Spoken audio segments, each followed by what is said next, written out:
Edward Estlin Cummings, better known as E. E. Cummings, was an innovative modernist poet from the 20th century. The thing that set E. E. Cummings apart from other people was the way he wrote. While other modernists explored similar themes, E. E. Cummings expressed those themes in new ways. As we've seen, traditional poetry has a specific rhyme and meter. Many of the modernists did away with rhyme and meter, instead choosing to write in free verse. Not only did E. E. Cummings use free verse, he introduced a highly visual style to his poetry. The way the poetry was laid out on the paper was important, as was the unusual way he used punctuation and capitalization. Anyone who's ever read an E. E. Cummings poem can tell you that his poetry doesn't look like anyone else's. Let's look at two famous poems by E. E. Cummings and the techniques he uses to get his point across. One of the most famous E. E. Cummings poems is called Buffalo Bill's Defunct, named after the first lines of the poem. Let's read the poem and then we'll discuss it. Buffalo Bill's defunct, who used to ride a water-smooth silver stallion and break 1, 2, 3, 4, 5 pigeons just like that. Jesus, he was a handsome man. And what I want to know is, how do you like your blue-eyed boy, Mr. Death? Confused? Don't be alarmed. The first time people read an E. E. Cummings poem, they are often not sure what the poem is about.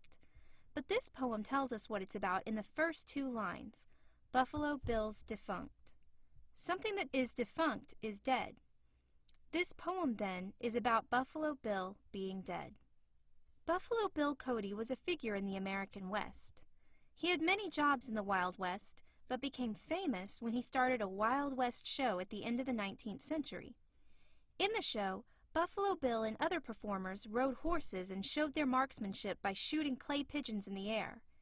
He was seen as full of life and vitality.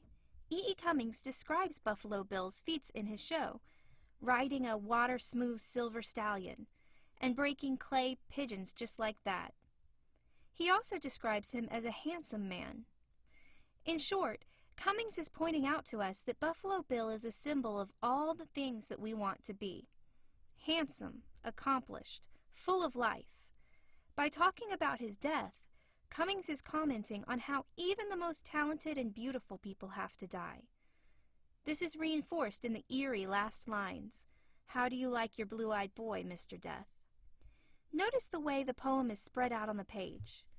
The pattern made by the end of the lines looks kind of like a sideways mountain. It's as if Buffalo Bill's life is laid out.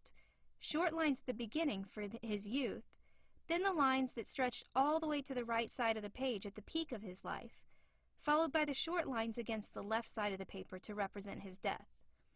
In this way, E. E. Cummings is commenting on how death is like a return to birth. There's a lot involved in that one little poem. Let's look at another one of E. E. Cummings' poems. Another famous poem by E. E. Cummings is titled 9. There are so many tick-tock clocks everywhere telling people what talk-tick time it is for tick-tick instants 5 talk minutes talk past 6 tick. Spring is not regulated and does not get out of order, nor do its hands a little jerking move over numbers slowly. We do not wind it up. It has no weights, springs, wheels inside of its slender self.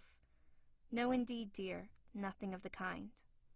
So when kiss spring comes, we'll kiss each kiss other on kiss the kiss lips, because tick clocks talk don't make a talk tick difference to kiss you and to kiss me. One of the things that E. E. Cummings was famous for was his love poetry. This poem is about love and how natural it is compared to other things created by man. First, you might have noticed how often he says tick-tock in the poem, especially the first few stanzas. That's the sound of the clocks that he's discrediting.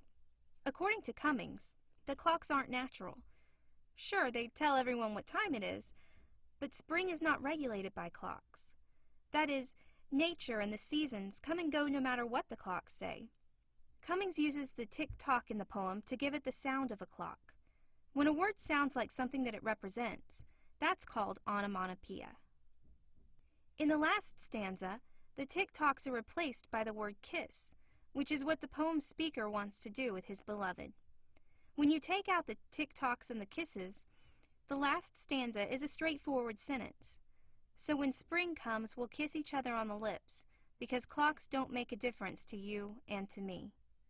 In other words, their love and their kisses are natural, just like spring, not forced into a box like the time marked by clocks.